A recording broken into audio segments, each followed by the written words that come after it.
moving forward, medical nutrition therapy. After reading this test, we need to implement our diet and lifestyle. Changing of the patient's diet. What is the medical nutrition therapy? According to certain guidelines by different boards, nutritional diagnosis, therapy, and counseling service for the purpose of disease management. So remember this phrase throughout the session that not only there is management with the help of medication, but there is management with the help of lifestyle and diet change as well.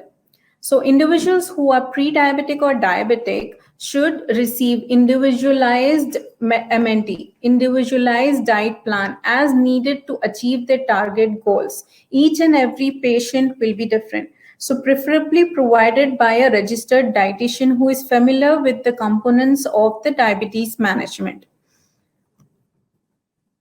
Moving forward, according to the American Diabetic Association, according to the 2017 guidelines, there are three main principles for pre-diabetic.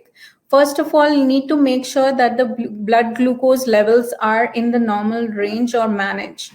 Lipid and lipoprotein profile should be in the normal range. It reduces the risk for vascular diseases. Lipids increase because if there is an increased sugars, there will be definitely a predominant increase over time of the lipids as well. That is triglycerides, cholesterol. Blood pressure levels also play a significant role, and a normal range is required to make sure that we prevent diabetes. Any person coming with a BMI of being overweight or in the obesity category of first grade, we need to make sure we implement these three categories and make sure that they follow a diet that controls all these three parameters so that they do not land up in future as being diabetic.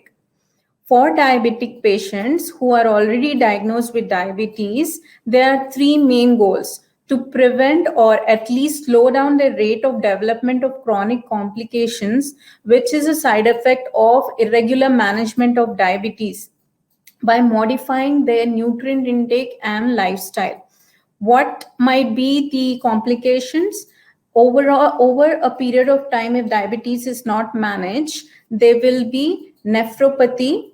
That is meaning there will be loss of kidney function gradually. There will be neuropathy. There is loss of sensation of the tips of fingers or toes that can lead to gangrene and amputation as well in future if sugars are not managed. Then there can be also other complications which can lead to delayed wound healing, frequent infections.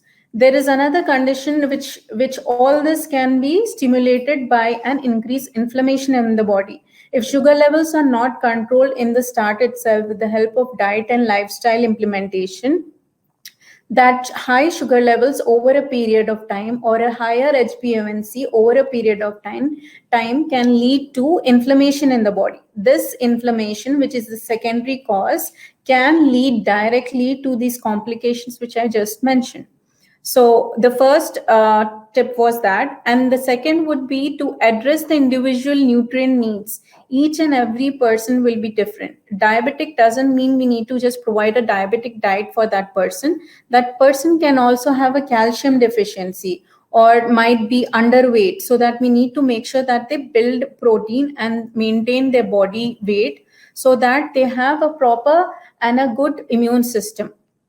And then by how do we do that? By providing an individual nutrition needs, by taking into account their personal and cultural preferences, the nutritional micronutrient deficiencies, and also their willingness to change. Being a dietitian, our role is not only to just plan a diet plan, but it should be compatible, easy to follow by the patient, as well as we are supposed to counsel and encourage the person or the patient to follow this diet and the lifestyle. The another third thing will be also to follow up on them. They might feel discouraged with so many changes in hand. So we need to constantly follow up, probably once in 3 days in the start or once in a week later on, and eventually over a month, so that with their blood test reports and their food diary, which they are supposed to follow with the diet plan. Thereby, we can know the differences. The impact of the diet and lifestyle can be reflected in the biochemical parameters, which is the blood tests. Now, the third important thing, according to MNT, which stresses, is to maintain the pleasure of eating. Diabetes doesn't mean that they are restricted on many different foods. They cannot be limited. There will be limited food choices, but there will be no restriction.